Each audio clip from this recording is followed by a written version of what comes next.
Queen have removed the song Fat Bottomed Girls from their greatest hits. Why, Isabel? Well, it's deemed potentially offensive. So today we're asking, should we be cancelling songs that are deemed by some to be objectionable? OK, let's debate this. Music journalist Mick Hall, he said, Mick, you're saying basically, of course not, of course not. And he thinks it's wrong for the song to be cancelled, so we've just cancelled him. I don't know. I know we're trying to just let me talk to the black hole. It was just sort of for the comic effect. But anyway, also journalist Yvette Caster. Yvette joins us in the studio. We can't really cancel you, Yvette, so you're here. But Yvette, you do think it's offensive.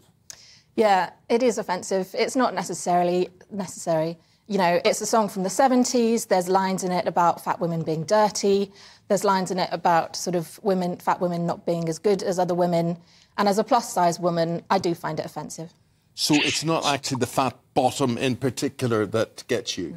Well, the fat bottom is a problem as well. I mean, it's reducing women down to a sum of their parts. It's attitudes that belong back in the 70s. Why do you want to put it on a greatest hits album? There's so many better Queen songs out there. Well, let's bring in Mick in all of this. I mean, some people would say that they see this song as a celebration of the fuller figure, and actually lots of women who are curvy actually like it. Well, you could easily make the argument that it's not fat-shaming, it's body positivity. But the fact of the matter is that it's just a rock and roll song. And I can't help wondering if the whole thing's a PR stunt. This song is 35, 45 years old. And if you want to break it down, you know, every rock and roll song ever written probably has something to do with a girl's bottom. And I'm not sure what the problem is. Is it because it's a fat bottom? Is it because it's a girl? Is it? I don't know. I don't know where the trouble is. I mean, no one has anybody have any memory of this song ever causing anybody any offence ever. It's just a rock and roll song. I think there's a big storm in a teacup. I think it's wokeness gone completely round the twist. And I personally love the song. Since this whole story came up yesterday, I've had it kind of on a loop in my head. I've got to agree with you. I have to say I'm a fan of the song and I don't find it offensive. But if we start looking for offence in lyrics of songs, well, we can go through back catalogues. This song is X-rated. It's filthy. It's filthy from top to bottom. I don't object to the fat bottom, but it's everything else in those lyrics. Can't even read them out, Mick. No. Eamon, you should try listening to some hip-hop records, you know. Quite. Yeah. Try looking at MTV and all the videos. I mean, you know, I find a lot of that, I wouldn't say offensive, but objectionable. I mean, practically soft porn. This is an ancient old song. The very term rock and roll was a euphemism for sex. You know, rock and roll is sexy music, and fat bottom girl. I don't know. I'm really struggling to understand how this causes anybody any offence. Yeah, look, Mick doesn't get it. Yvette, you're shaking your head.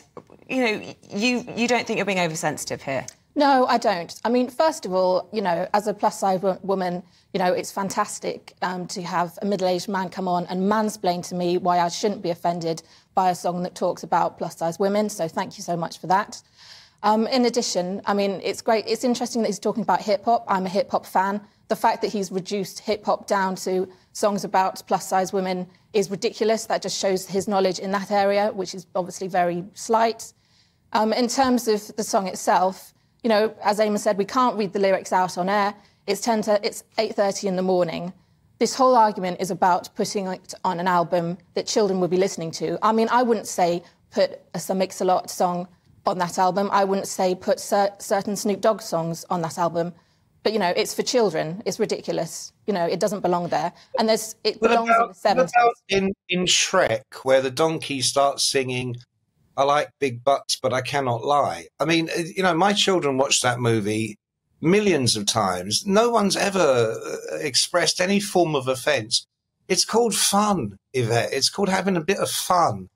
And I don't think anybody is trying to cause anybody offence. And I don't think I've said anything about plus-size women I don't even know what your point is. You're a plus-sized woman, so I can't listen to Fat Bottom Girls by Queen. I mean... Have you even listened to the lyrics of this song? Have you even listened to how it talks about fat women being dirty? It talks about the fact that... I haven't. I'm too busy singing the chorus. So it talks about how... you know, I went to a town and there were no beauty queens, so I made do with Shall I read woman. it? So it says, I seen every blue-eyed floozy on the way, but their beauty and their style went kind of smooth after a while. Take me to them dirty ladies every time.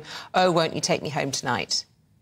Me? Well, what kind of sex is interesting if it's not a little bit dirty, a little bit naughty, you know, a little bit fun? I mean, honestly, I did to get worked up over a fat bottom girl. There was a marvellous hit about 20 years ago called Fat Girls, You Are Beautiful. Now, my children were very little at the time, and my wife and I all enjoyed that song. It was a beautiful song. I think you're talking about Mika, and it's Big Girls, You Are Beautiful, and that is also patronising rubbish. Oh, is it? Oh, OK. All right. Well, you know, we're going to have to disagree on that. I think if you want to start singling out songs about sex as being objectionable, there goes the whole history of rock and roll over the last 70 years. So but think about it. Why are there no songs by female artists? The one I would pick on. Why are there no songs by female artists saying, oh, well, fat guys, you're a bit chubby, but, you know, you're attractive as well? The reason for that is because women are constantly objectified and fat women are constantly fetishised and objectified and dehumanised. And I'm sorry you don't understand that because you're a middle-aged man and you haven't had to live in a fat body, in a fat woman's body. I mean, you know, you can say, oh, it's just a song, it's just a bit of fun, but it doesn't belong in a children's album. I have to live in a fat man's body with a bald head and a pair of glasses. So I think I do understand something of what you're saying. I just find it, a little weird that a clearly intelligent woman, middle-aged woman, should be so uptight about... I mean, the way you're sighing, it's a silly little song from nearly half a century ago. And I promise you, it's probably a PR stunt. You know, we're now talking about Queen's greatest hits. No one buys records anymore. It'll be streamed. And if they want to edit out tracks, it's easily done. There's no problem doing it. Can I ask you, because you talk particularly about it being inappropriate because it's on a children's album, and I was just reading that there's been controversy around some lyrics that have been sung in school by children before, with the lyrics to Don't Stop Me Now, which is apparently sex-related and also sort of brags about taking ecstasy and drugs. So, you know, are you particularly just offended when it relates to something that your lived experience, if you like, and women being fetishised, larger women?